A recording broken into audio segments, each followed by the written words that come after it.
All right, so first things first, I'm actually going to be out all of August. I'll be out of town.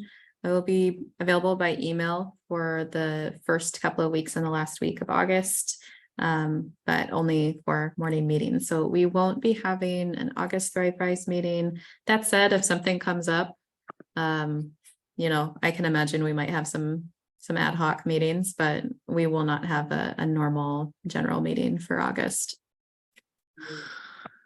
You can reach out to me if you need anything in Anna's absence. Mm-hmm. And most of you are probably already aware of the County of San Mateo's Disaster Preparedness Day on August 5th. We will be tabling there. I think most of your agencies are already signed up to table, but if not, there is a link to express some interest and get set up there for the event. And it's a great way to get some exposure to the community and meet other organizations as well. So Petra will drop that in the chat. We have a disaster recovery workshop coming up on August 11th. So this will be given by SBP and partnership with us and with the Silicon Valley Community Foundation. So this is a full day workshop, but it's kind of a la carte. You can come to different trainings that feel relevant to you and your organization. There's the Toyota production system, which focuses on making disaster recovery processes for organizations more efficient, more effective. It's really about system building and methodology. So I think that will be a very interesting section. Disaster Recovery 101. We gave this training last March. It gives people a snapshot of kind of the cycle of disaster and what types of agencies you can expect to be dealing with throughout the recovery process. This one may also give some more specific detail about mold suppression, for example. I'm looking to get them to touch on other hazards as well. But Recovery 101 is a very great course for organizations, especially those that are new to a lot of the recovery protocols. FEMA assistance and appeals. This is where we really want our community-based organizations to attend. We certainly had a lot of hiccups with this last spring when we were declared for individual assistance, but no one really knew how it worked. And there was a lot of bad information floating around communities about whether they were eligible and how they could appeal. And so this is a really useful 101 course for this is how FEMA assistance works. And it will also get into small business administration loans as well. And finally, there will be a long-term recovery group training, which is something that we've been talking about in this forum for a while. The idea of establishing a permanent entity to support disaster survivors long-term, not just in the immediate year after the event, but it takes many people years to fully financially, psychologically recover from a disaster. And so groups like these, which exist throughout California and throughout the United States, are really great things to have in place. We don't have one at this point in time, but this training, I think, could be a really great framework to build one off of. So again, this is not solely focused on the storms. This is forward looking too. We will have more disasters in San Mateo County. That's the reality of it. Many people expressed, wow, I wish I had known, this or that 6 weeks ago when we were in the midst of, FEMA assistance and appeals last March. And this is how you get that information under your belt before you need it so that you're not scrambling to learn after the fact. So I think this will be a really useful workshop. It's in person at CZI.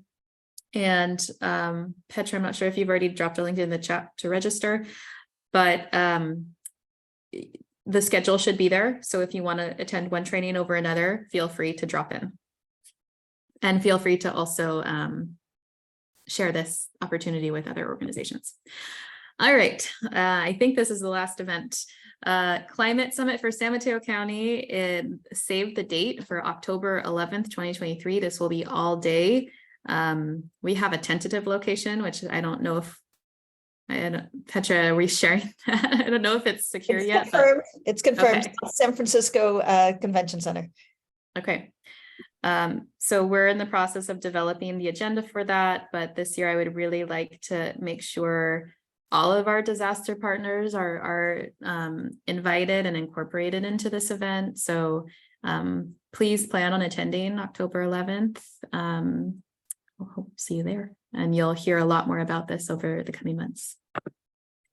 All right, Petra, would you mind dropping the link to the disaster services map in the chat? And I'm going to screen share something different. So for some of you who were at the last meeting, you may already have seen this, but we are developing with SJSU a disaster services map. So feel free to open it in your own browser. I don't believe this works on phones at this point, so open it in a desktop for now. We are working on it though to get it to work on a phone. And then I will screen share just in case you don't want to do that. Alrighty. So one of the things we ran into during the storms was who does what, who's who, what's their phone number. There are enormous amount of organizations in San Mateo County, a lot of agencies. We have 21 jurisdictions. It's a lot to keep track of. So having a visual tool like this can be really beneficial for organizations before the fact, of course, and trying to build relationships, but also during a disaster. Looking at what resources are available to you, looking at who serves children and families, where are the certs located, right? And so we've been working with some students, some GIS students at SJSU to develop this web app. It's still under development, but it's developed enough to start getting some feedback on. So one of the things they've done recently is map the cert boundaries. And I do not believe we have all of the certs in San Mateo County on this map at this time. And I do plan to be at the cert coordinators meeting tomorrow to float this and say, hey, if you want to be added, contact us. But hey, if you're on it, but your boundaries are wrong, also contact us. So we have a cert layer here. We also have point features for all of the different jurisdictions and nonprofit organizations across the county. This is not exhaustive, but these are some of the core organizations we tend to work with in disaster risk reduction. So each point is associated with information. And when you get a cluster, this is kind of something that users will have to learn to navigate, but we have these little cluster features. So this is our cluster feature. You can see Thrive is here, and we all share the same feature because we're in the same building as each other. So you have to uncluster the feature and then just click on one organization. You'll see a pop-up here, takes you to their website, their main phone number, address, and their services provided. Eventually, we will be sending out a survey to each of these organizations so that they can self-define their services a little bit better. And we're not just basing this off of the website. You can also search for specific types of services up in the bar here and get organizational results for those that match up with them. And one of the features we plan to be releasing in the future, assuming that this is not a privacy issue and that we can appropriately secure the web page, is adding an emergency contact for individuals within each organization, because no one's going to answer the office phone during a flood. So we do have the ability to turn on a feature where if I'm going to go to Central County Fire and I want my CERT person, I'm going to get Dina's phone number. If Dina says that's okay, of course. So this is something that we can do, and we're going to get feedback from the group right after this, of course. But I think this will be a tool that will be that will kind of help us communicate a little bit better in situations where we need services fast, but we don't necessarily have the relationships in place yet. Okay, so I'm going to stop there for a second. For those who were not on the last call, I just want to leave it open for any immediate feedback or questions on the map.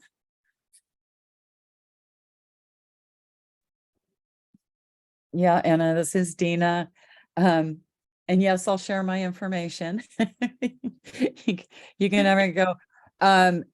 This is fantastic because we had something very similar to this, well over a decade ago. And so I'll tell you what and how that transpired. We can sidebar that later, but the basis was exactly the same.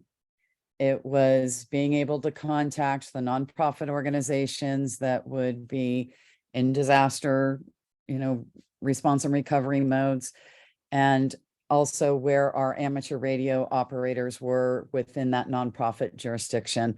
It'd be great to see if we could tie that back in, and actually see, do we still have amateur radio operators at those key nonprofits? Because we had about 50 of them, but I'm sure a majority of those folks are retired by now.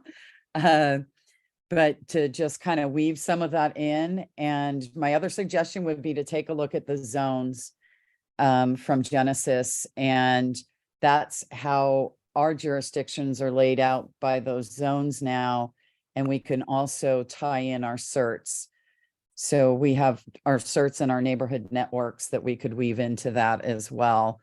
And then, yeah, like the single point of contact would be like the sponsoring agency or whatnot, or that agency contact. So no, great job. I love it. And just to clarify, so the zones, are you talking about South, Mid, North Coast, those zones, or is it something different? No, I'm actually talking about the Zone Haven zones. Oh, okay. That are now Genesis Protect, as we keep trying to rebrand here. I didn't know that. And I have all that to share with you guys too. I have all the rebranding stuff from Genesis itself here. So we'll be kind of tagging that in. We'll be talking about that at CERT coordinators tomorrow morning as well. So, but no, nice job, guys. Great bringing in San Jose State and getting them their creds too, because I know they need hours, and projects like these really help, catalyst their, development in their careers and things. So, no, good job. Thanks, Dina. I'm taking note of all the feedback so that we can incorporate this into different versions of the map in the future. Anna, this is Veronica with Unitas. The platform looks great, and I would also love to piggyback and share our platform at some point too with the group, because it is a platform that is referral based. It's nationwide. So let's say a disaster does happen and someone wants to relocate to another state. Maybe they have family members there, that they are able to access the different referrals and different resources there too. So would love to consider collaborating and piggybacking on the current work that you're all doing with these efforts as well. Absolutely, Veronica. I will follow up with you by email. That sound good? Yeah. Thank you. Thank you. Hey, and I'll just here also, because Veronica, I was excited to see you on the call. So I work with 211, and we partner with Unitas in a few regions, but not yet in San Mateo. And this is super helpful. So we at 211, so if folks don't know, we're a 24/7 call center. So we field a lot of emergency calls during disasters. And we have a separate website called 211 now that we just use during disasters. So we've got like our normal community resource database that has disaster resources, but also has all your health and human services in San Mateo. But this seems very easy for our call specialists who are fielding those calls to potentially use. So what I'll do is look at like our disaster web page and see like if it makes sense to link to this, or to just train our call specialists for San Mateo to use this instead of the disaster site. And then the only concern I have is, so we separate all of our resources by like pop-up emergency resources and then, year-round resources. So like, for example, during this heat wave, any cooling center that's set up temporarily that goes on our disaster platform, but we don't put that in our regular database because we know it's temporary. So I would just want to figure out the best way to kind of manage that, or some of, like, if one of these agencies, like one of the churches, for example, opens up their parking lot for like an emergency clinic or a reunification site, how do we note like when that ends? Because my biggest fear with callers is we don't want to send someone to a place that's no longer giving those services. But overall, I think this is really awesome and exciting. That's actually a great point, and I think it's not too late to get an attribute added to the pop-up that would literally just say pop-up services versus services, so that you know it's time limited, and potentially that would be something that we would be tracking, or that people would be submitting via form during the event and saying this is what we're doing, and then we can add it to the column and remove it when it's not relevant anymore, if that would be helpful. Yeah. Hi, Claire, this is Dina. I have a question because this is all great. Glad to see we're finally getting everybody connected back together, because we've utilized 211. And are you with United Way? Yeah, so I'm with United Way Bay Area. So we're in 8 counties. San Mateo is one of them. And then my title is 211 director. So I oversee 211 in 6 counties in San Mateo. Okay, fantastic. No, because I've been around since the onset of 211. I was on the Nice. panel that pushed it through to the county at the time. So no, this is great. And I think we've been looking at Eden INR as a model, with Lars Eric Holmes, and, reconnecting here because, you guys have been based in San Francisco, right? And so I think, there's been kind of that disconnect. So I'm glad to see you're reconnecting with the county. I think you guys have a meeting with DEM next week as well with Rick. So yeah, great. And, you guys, we often have used and provided that information for your support. And I try to stress to people, because you guys are counselors as well as, a call center based, that's why it's important to utilize you guys in post-disaster with call center information and emergency information, because you also field folks for what their other needs may be beyond that. And so glad to see, because you guys really should be a connected part of the long-term recovery group as well. So there's, as I always say, there's so many layers to the onion. But this is great too, because the other thing, Anna, I wanted to bring up, and this is, kind of clue for everybody too, is getting back into the nonprofit reimbursement program and getting that, MOUs and letters of intent ahead of time with all of your organizations to build that long-term recovery group. So that's fantastic. I'm glad to see you guys are all connecting again. That's great. And thanks, Claire. Appreciate it. Yeah, likewise. I've only been here for 1.5 years, so I'm sorry we haven't connected yet, but I'm excited to meet you now. Yeah, no, fantastic. If no one else has comments about the map, do feel free to explore on your own time. And then there's a contact us button at the top of the map. It's just a short Google form. So if you have feedback, you can send me your feedback that way. All right.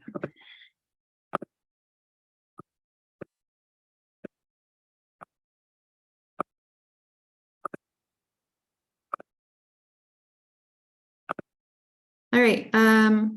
Does anyone have any of their own announcements? I don't need to screen share for this.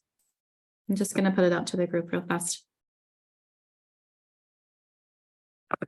Does anyone plan to table at Disaster Preparedness Day? Besides us? Oh, when is that? It's August 5th. It's coming up. Veronica, did you get the link for the exhibitor interest form? It should be in the chat. Yeah, so it looks like August 5th is a Saturday. That won't be doable. Maybe the next one. Next one. All right, any other announcements before we move on? Excuse me, sorry guys. We have a CERT training starting on August 22nd. At Burlingame Rec Center. Sorry, I'm just like got a tickle in my throat. And we're running 4 weeks. So starting August 22nd with our skills day, finishing on Saturday, September 16th. So, and I know we'll have our I think we have our heavy rescue, but we're not tabling. We have so many other events going on around prep day. So yeah, we don't want to burn out our volunteers. But we'll see you guys there. Yes. You know, what cities is the CERT training open to? So we open to everybody, but we're Burlingame, Hillsborough, and Millbrae. Those are our sponsored jurisdictions. But we know if people have sessions that they need to fulfill for another organization, like San Mateo Consolidated in South City, we have people that, if somebody needs to make up a class or something, they can always come do that with us. Alrighty, thanks, Tina. And Right, at Unitas, we have info sessions. So the next one that's open to the community and throughout the state is on August 2nd at 11 a.m. I'll send the link. It's free and open to all for organizations that are curious about the platform, also for organizations who have signed up and are partners, that it's a great way for maybe a new staff member wants to get an introduction to also attend. So I'll put that in the chat. thanks, Veronica. Is that online? Yes. Okay. Great question. Hi, this is Heather. I just could give a plug too. We also have our regular CERT classes coming up, but another thing we have, which is next week already, but we do still have space and would love to get some more participants. We're doing a teen CERT camp. So doing that, we're kind of fine tuning the location right now, but somewhere within our Menlo Park Fire District is where that will be held. So look, kids 15 to 18 years old. And if anybody's interested, I can put a link to the website to sign up in the chat. Yeah, thank you, Heather. Mm-hmm. I think we can be helpful in pushing out some of these opportunities through our mailing list as well. So we'll keep track of those, the registration links in the chat.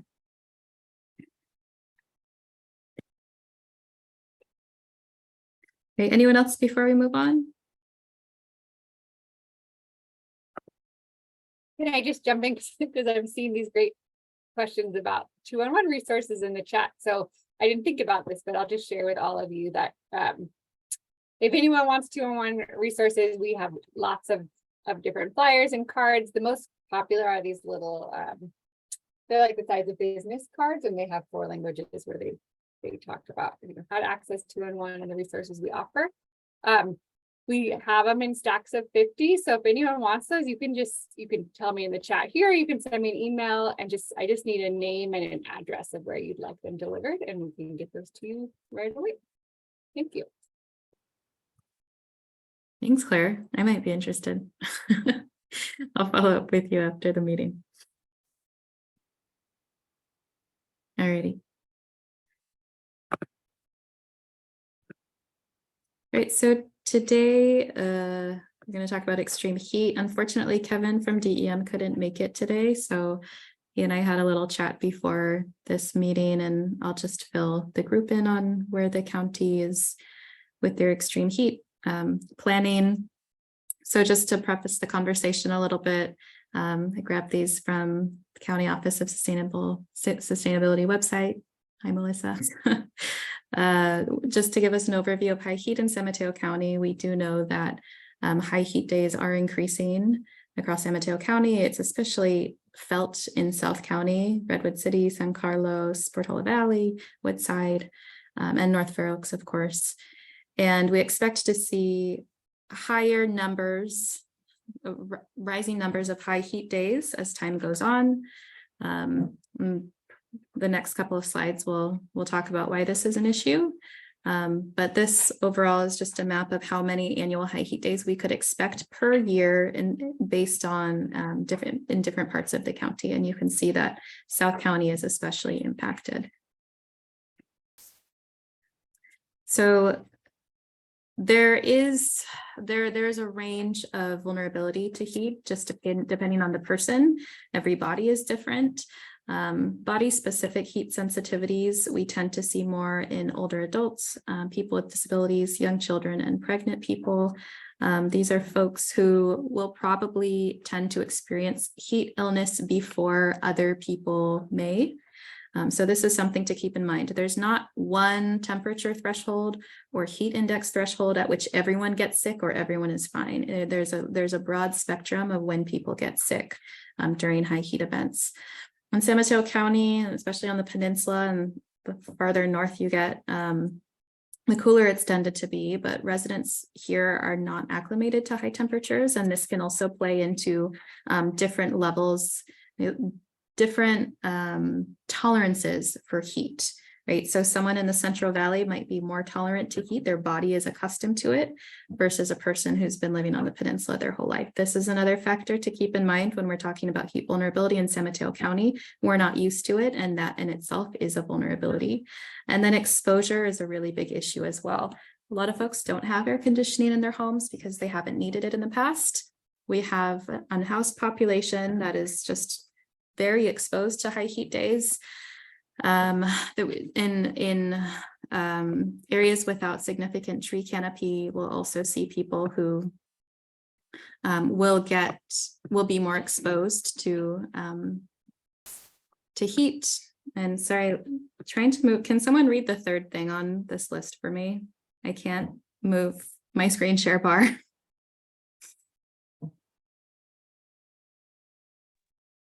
The exposure. Yeah, the third thing. Yeah, lack of AC in homes, unhoused population, outdoor workers, and the urban There heat it is. island effect. All right, outdoor workers. And there's, in fact, just talking to someone from the Multicultural Institute the other day. They're very concerned about this category in particular. They make a habit of going out to places where day laborers work and handing out water on hot days. However, this is an informal practice that they engage in. There's no systematic way to take care of outdoor workers during high heat days. So in the past and up till now, though this will change soon, we've used the National Weather Service's heat index to determine trigger thresholds for when we activate county and city resources. So the heat index is a combination of percentage humidity and temperature. So you can see that just based on the fluctuating humidity and temperature, you can find kind of the same range all over the index here. But if I can just move to the next slide for a moment.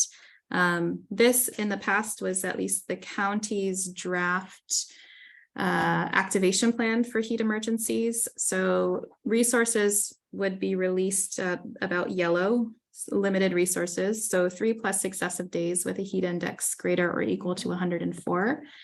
We go back to the map here. What we're talking about potentially is somewhere around 90 degrees, 70% humidity, with some variation, of course. So having that 3 days in a row doesn't happen that often here. What that means is that there weren't often the conditions to trigger an excessive heat watch in our county, even though we have many populations that are likely to get sick well before that threshold. So there's a big gap here, and there is some collective awareness around this, and there's movement to a different model right now. So the county DEM is currently in discussions with health and with CBOs and aging adult services to look at a different, more nuanced tool for assessing heat emergencies. So that would be the NOAA Heat Risk Index, which also has its limitations, but is still better than the heat index that was used.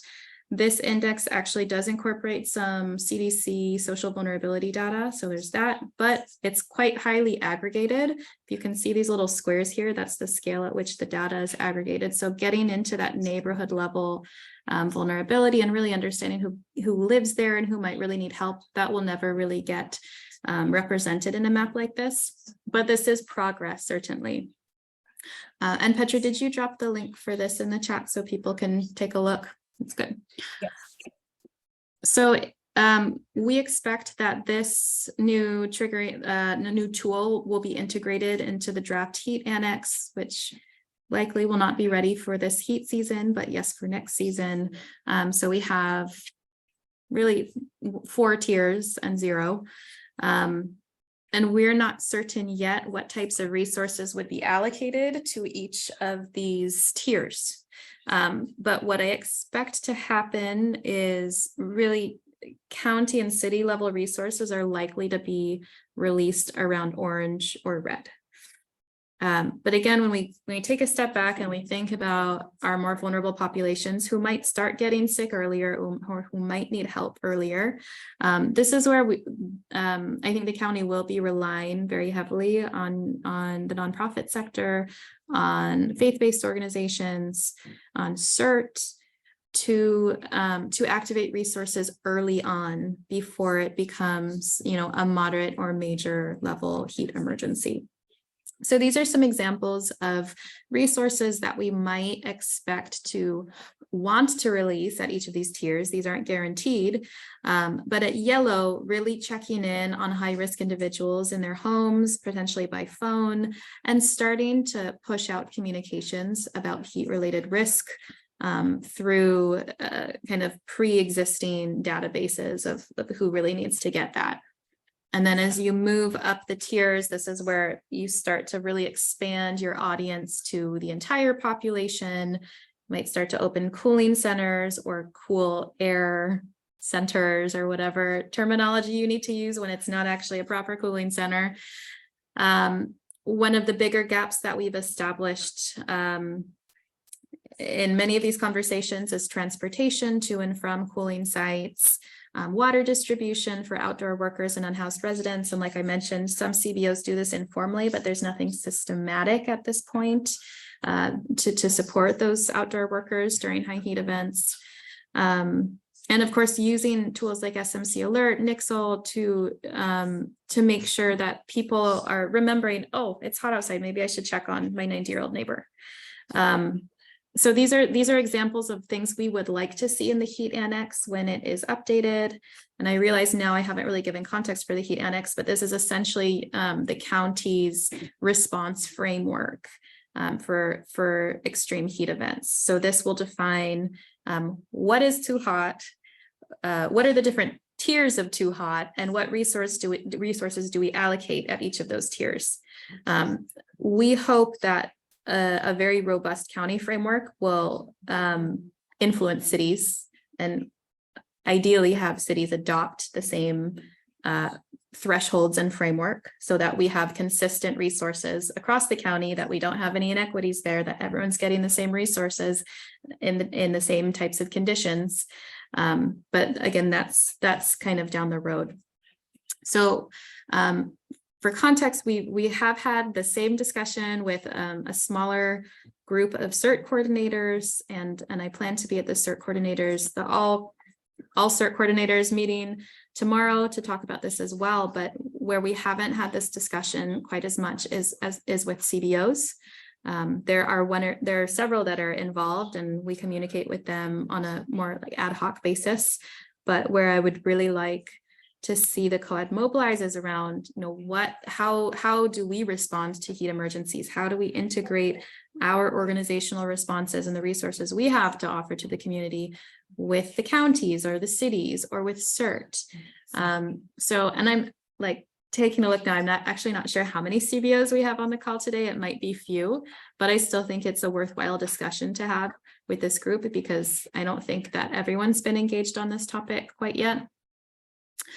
So I'm going to stop screen sharing for a moment so I can look at everyone.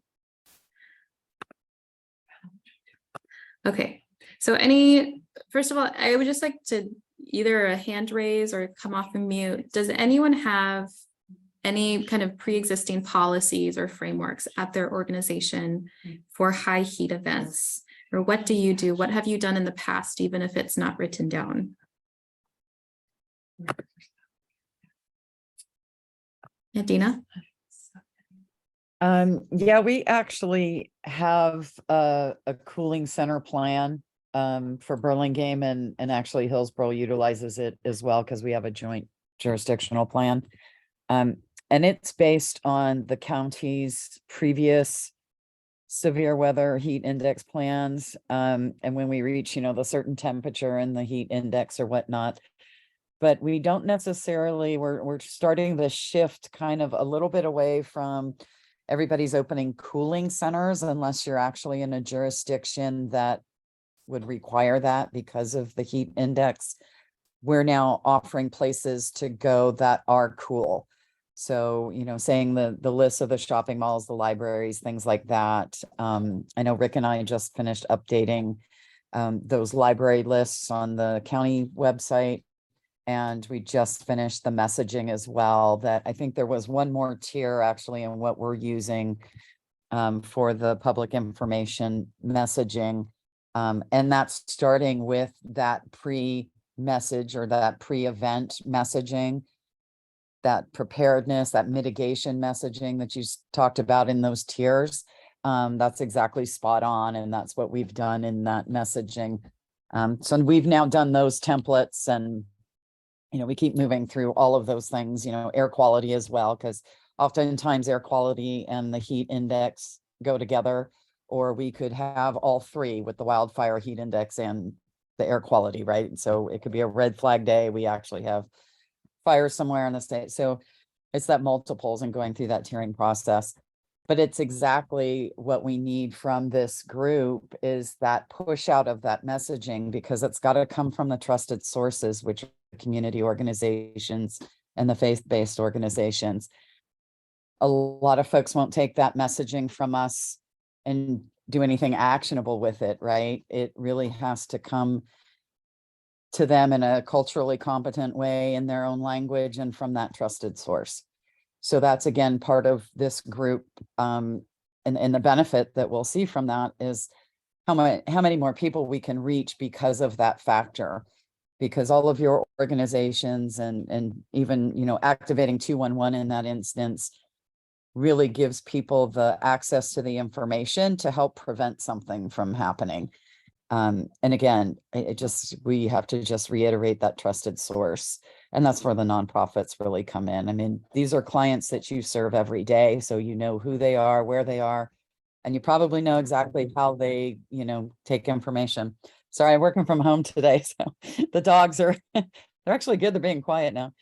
But again, and hopefully you all have other plans in place too, but yeah, it's kind of time to get back together with 211 and kind of solidify that, right? So if we actually can, technically activate you or whatnot, I mean, that just makes that reimbursement component of recovery so much better when we start ahead of the event or incident, and just, keep getting our ducks in a row.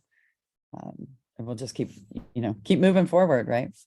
Yeah, thank you, Dina. Thank you so much for bringing that up. And I cannot tell you how timely this meeting is today. So during the winter storms, we actually did like an emergency MOU with San Mateo County through the CEO's office, to kind of, frantically respond, which is exactly what we don't want to be doing. But we were able to get kind of a preliminary document in place around how do we activate during a disaster. But it needs more work. And so that's what I'm meeting with Rick about on next Monday. And then I'm hoping to get that all ironed out. And it's a big undertaking because we're trying to get it organized in all of our counties. But I think I think in San Mateo, there's a lot of momentum right now. And so I'm confident in the next month or two, we can really get a better process in place. And I'll be sure to keep bringing that back to this group because I'd love your advice. And, you know, I've told Anna this, but even regardless of our agreement with the county, at 211, we always update our resources immediately. So anyone can always feel free to reach out to us if you know of resources that the community should know, because we're never going to not answer the phone. We're always going to do our best. But there are things that we need to partner with on the county to make sure that our call center is prepared to respond. Yes, I've been in the moment before, that's for sure. We've chicken scratched on a piece of binder paper. Yes, thank you. You guys are going to do this for us and such, you know, just for the documentation, to have it in place. Because you never know how many days we end up in some type of an event. Right. So, and you know, locally, we can exhaust our resources really fast.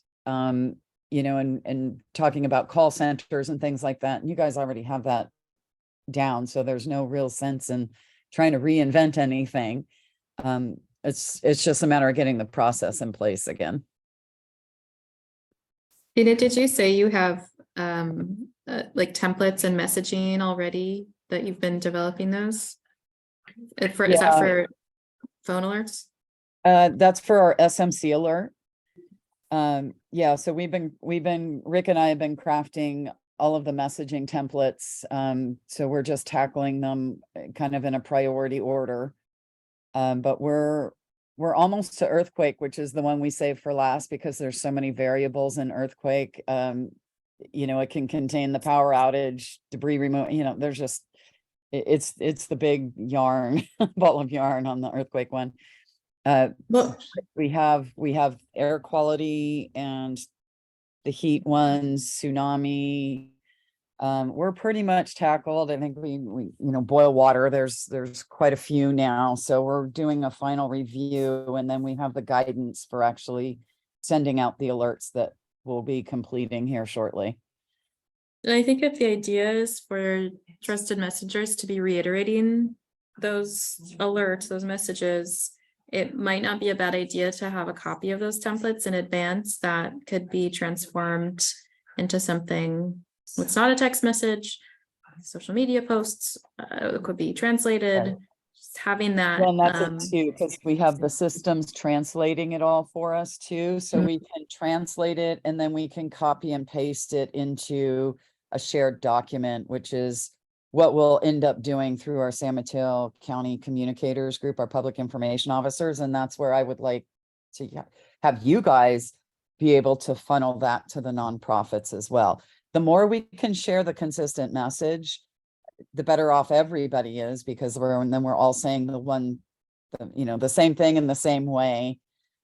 Right. And we're checking now to make sure that they are language and culturally competent as well.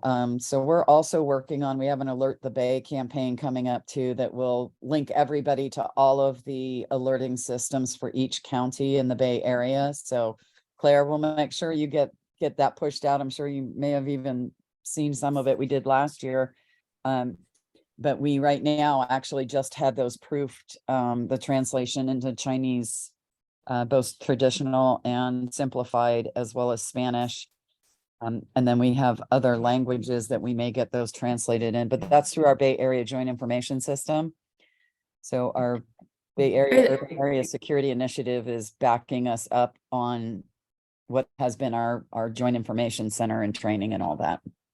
You know, are people translating it or is it a computer system?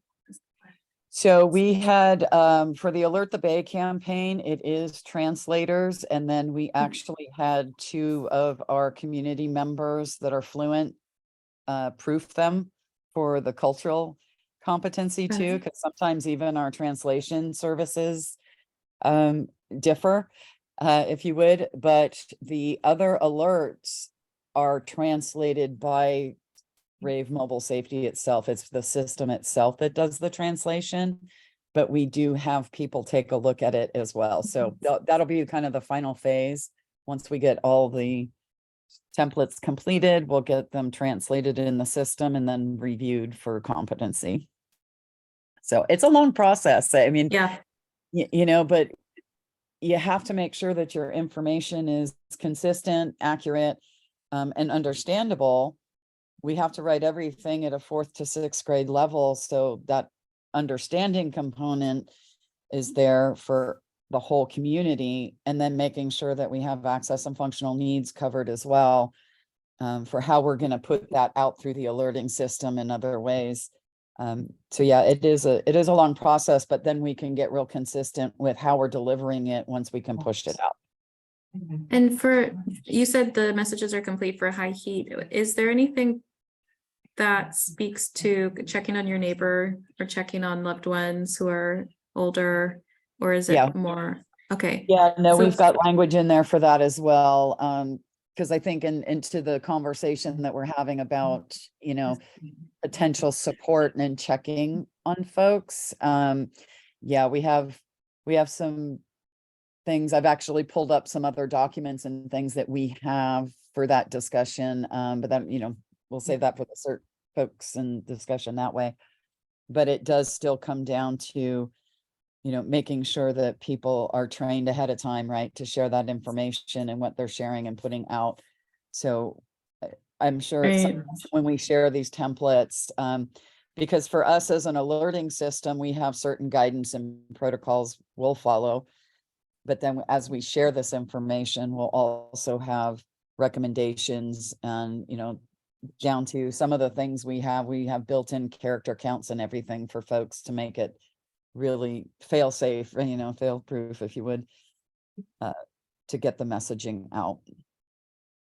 Right. I think it would be great if we get to the point where we can have that like a suite available, the same way the state Listos program has just that enormous kind of database of different print materials. So things that you can print out and post, things that you can post on social media associated with all of the different messages that could possibly go out. It's a very tedious task, I realize, but I think that would make it so much easier for you know, the trusted messenger groups to push that out as fast as possible. Because what I noticed, especially last winter, was I did see one CBO get flood information out really fast. You know, a lot of people are scrambling with other things, and then like getting into Canva and creating something on the spot is just not, it's not easy to do in a crisis. So I think if we could get those messages associated with things that you can post as well, that would be even more effective. Right. We have, I do have one document that we developed actually through one of our conferences, and it's kind of a cadence of messages and the character counts and all that kind of stuff too, and then images. That's what's nice about the new Rave system that we have for SMC Alert, is that we can attach images and maps, which is a feature we didn't have before. And that allows us to post those images that we have or direct folks to those credible sites like CDC and our public health sites and things, or just post the images that we have, and people can share them and put their logos on them. That's what we did all through COVID, right? So we've gotten really good at bringing together even our Bay Area PIOs quickly to say, yeah, we're going to do this way, or yeah, let's all agree and send it this way, or even coming into agreements on hashtags, so that, again, we're just being consistent in the messaging. It helps just alleviate the chaos and confusion for the public. And we're talking about it at different higher levels too. Like for some messaging, it'd be great if, you know, the state said, you know, we had pre-approved, you know, messaging just gets pushed out. Because sometimes it's local, right? We know we push it out locally ourselves. And then other times, you know, if it's a regional impact or whatnot, we're waiting for, you know, like the public health directors or the county itself. So we're working on that messaging, and it feels like sometimes it could take forever. And that's because we're validating the information and we're actually trying to get a consensus on that consistent messaging portion of it. So that's why we're really trying hard to get these templates together so they're pre-approved and Right. we don't have to waste that approval time. It's also one of the reasons we're gonna pull the public information officer spot out of management and make it its own section in the incident command system. Because we really need the public information chief to be able to push that information out, or like, you know, your agency too, you know, okay, Anna, you have the authority to send this information out because we know we've already approved it. It's just literally dropping in the physicality of the address or the jurisdiction or whatever the incident is. Mhm. But yeah, having that messaging done way ahead of time, especially the translation, will definitely help save lives. I agree. Does anyone on this call have like people distribution lists? I'm thinking about vulnerable people vulnerable to specific hazards in general. Does anyone have a practice of reaching out to individuals if something happens? Or is most of your communication just general to anyone? So we at 211, we mainly partner with the county and whatever messaging they're pushing out, we align with that, but we do have outbound text messaging. So it really depends on a county by county basis, but sometimes we will push out messaging to anyone that's called in 211 and has agreed to receive text messages. And so this is really helpful in a disaster, because if there's something, even if it's in the SMS alert for the SMC alert, there's folks in our 211 database that haven't signed up for alerts, even though we tell everyone to. So just another way to push out that messaging. And our statewide org, they do cool keywords. So you can text a word to 211-211 and get specific information. So like right now, if you text the word earthquake to 211-211, you get information about how to prepare for an earthquake and how to download the MyShake app. Those aren't super well utilized, but you know, they're just another tool that we can use, and we can do the text in about 24 languages right now. And then I put in the chat, our partners at United Way Fresno Madera, they did this cool Indigenous language outreach project through Listos, where they actually texted voice messages out, and you can see the videos on that link. And so to help folks prepare for disaster in Indigenous languages that aren't actually written down, they would send out these audio messages. So that's something we're looking at doing statewide, or in places where we know there's a large population of folks that speak Indigenous languages. Those are great tools if we can get the word out about them. I mean, it seems very, very relevant. Right. I think we probably could do well with having like a short resource checklist.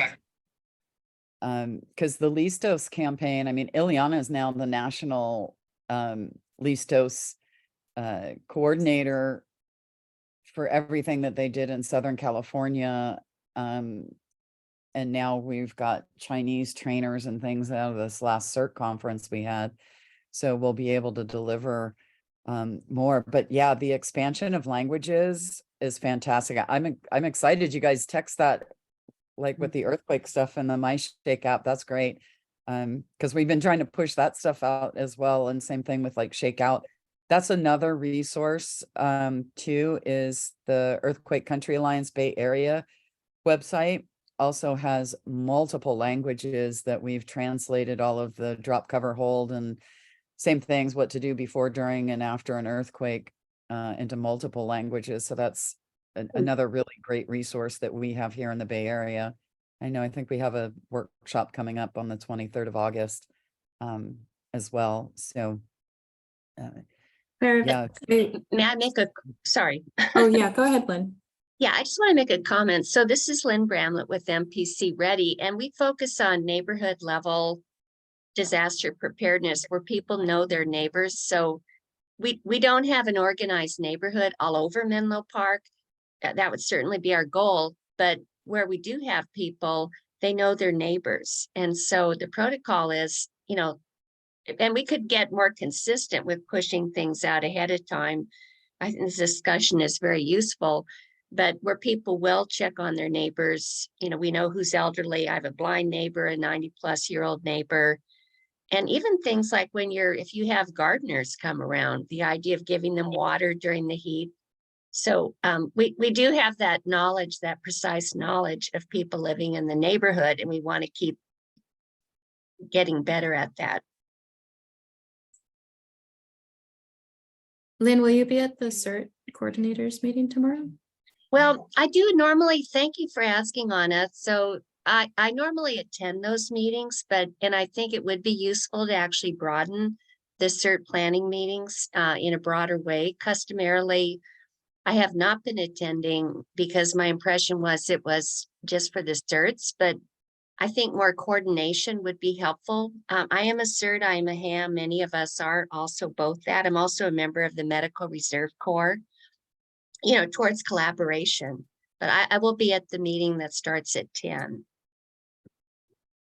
Yeah, I think it would be useful for you to be part of the conversation about heat in particular and the well check programs. I think I'm not positive about MPC. Is MPC ready CERT or just neighborhood network, or?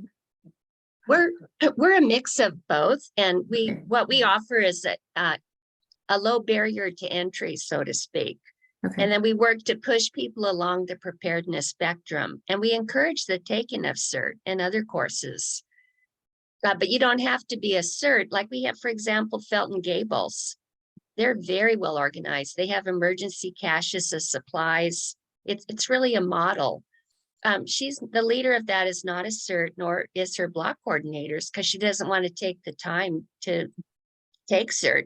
But in a disaster, I think that neighborhood would be among the most prepared in Menlo Park to help each other stay safe, etc. Yeah, I think there's absolutely, regardless of whether you're CERT or not, if it's a neighborhood network of any kind or even an association, I think there's a role to play in this. So I agree with you.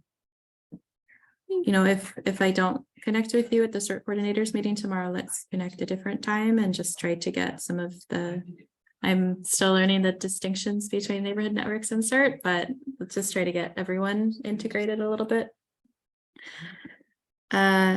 Sorry, Claire, I was just going to go back and ask you a question. Theoretically, I was thinking back about texting 211-211 and getting some information. Is that updated pretty easily on your end during a disaster? Yeah, so 211-211, it's run by our statewide United Way. So it would be either me coordinating with them to update, or I can always connect people directly. But it's really easy. It's through the TextIt software. If any of you have used that, which I find it one of the easiest ones to use. But it's all automated. So if you want to text with a live call specialist, which some folks during an emergency do want that, and this is confusing, but to do that, you text your zip code to 898-211, and that's where you get connected to a real human. 211-211, since it's our statewide short code, it's just automated, where if we need to direct people to a specific website or specific information, we can do it through there. Does that make sense? Yeah. I would just make sure, like when you meet with Rick, that he's aware of that resource, because I can see a really big use for it on DEM's end and also HSA in terms of whether it be shelter locations or just things that I don't know how often it would happen that the internet would be down, but texting would work. But just in case, it would just be good to have that information as a backup. So if that were worked into whatever plan you scope out with them, they can't use it if they're not aware of it. So yeah, absolutely. I'll show him. So that I put the earthquake one in the chat, but I'll show him some other ones we have. And they're really easy to put together, and the TextIt is a really cheap software. So I find it really easy. Our problem is a lot of people don't, we'll like put social media out, like text this word to 211-211, and it's just not well utilized, but probably some of that's on us. We need to do better outreach. But yes, I'll definitely share it with him. So thanks for that advice. well, and there's a role for, again, like CBOs in that, if they can be reiterating the information that's going out through 211 or through SMC alert in different formats, then I think there's a higher likelihood that people actually use these resources. So I think, yeah, it's about coordination. Well, let's definitely connect after you meet with with Rick and just see if we can get on the same page about that. All right. Great. Any other thoughts on heat? We're going into August now. I will be in a hotter place all of August actually, but I think there is some concern that we're going to have another high heat couple of days, the same way we did in early September last year. So I think we should be ready to coordinate beforehand if at all possible. And I think, Dina, going back to what you were saying about templates and just like getting that early messaging out, the more we can be looking at forecasts and talking to CBOs and faith-based organizations early on, the more effective outreach is going to be. So I'll just put that out there for the whole group. We can always. The National Weather Service now has established a new Slack channel for emergency managers as well. So that'll help out as well. Absolutely. All right.